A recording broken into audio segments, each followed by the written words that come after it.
Today on Open Exam Prep, we're tackling a key concept for the Securities Industry Essentials Exam, or SIE, municipal revenue bonds.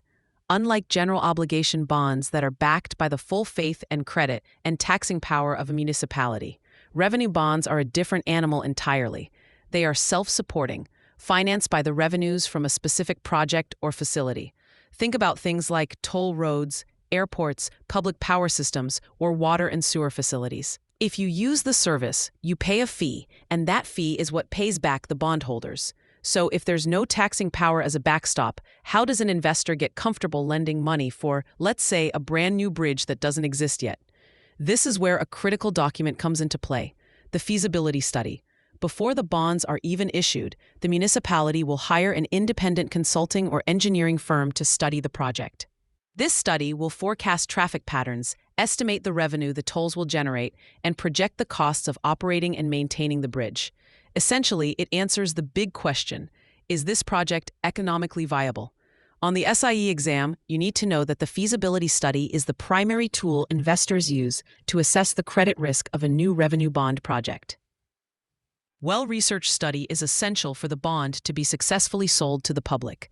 Now, to offer further protection to bondholders, the issuer includes a series of promises in the bond's trust indenture. These are known as protective covenants. A key one you'll see on the exam is the rate covenant. This is a promise from the issuer that they will keep the user fees or rates high enough to cover all the project's expenses plus the debt service, which is the principal and interest payments. For our toll bridge, the rate covenant means the toll authority promises to charge tolls that are sufficient to pay for the bridge's upkeep and pay back the bondholders. If costs go up, they must raise the tolls to meet their obligation.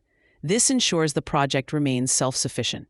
This brings us to one of the most tested concepts within revenue bonds, the flow of funds.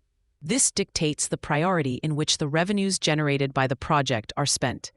The most common structure you'll encounter is a net revenue pledge.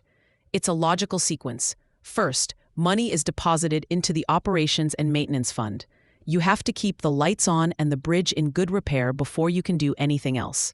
Once those essential operating costs are covered, the money then flows into the debt service fund.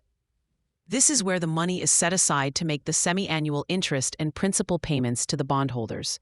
After the debt service is handled for the current period, money then flows to a debt service reserve fund, which is like a savings account to cushion against any future revenue shortfalls. Finally, any money left over goes into a surplus fund, which the issuer can use for any lawful purpose, like expanding the project or retiring debt early. So how do you remember this flow of funds for a net revenue pledge on exam day? Just think, operations demands serious respect. Operations and maintenance first, then debt service reserve, and then what's left is surplus. Remember, revenue bonds are tied to the success of a specific project. They rely on feasibility studies to prove their viability and use covenants and a strict flow of funds to protect their investors. Unlike GO bonds, they generally don't require voter approval because the taxpayers at large aren't on the hook. The users of the project are. Grasping this distinction and the flow of funds is key to mastering this section of the SIE.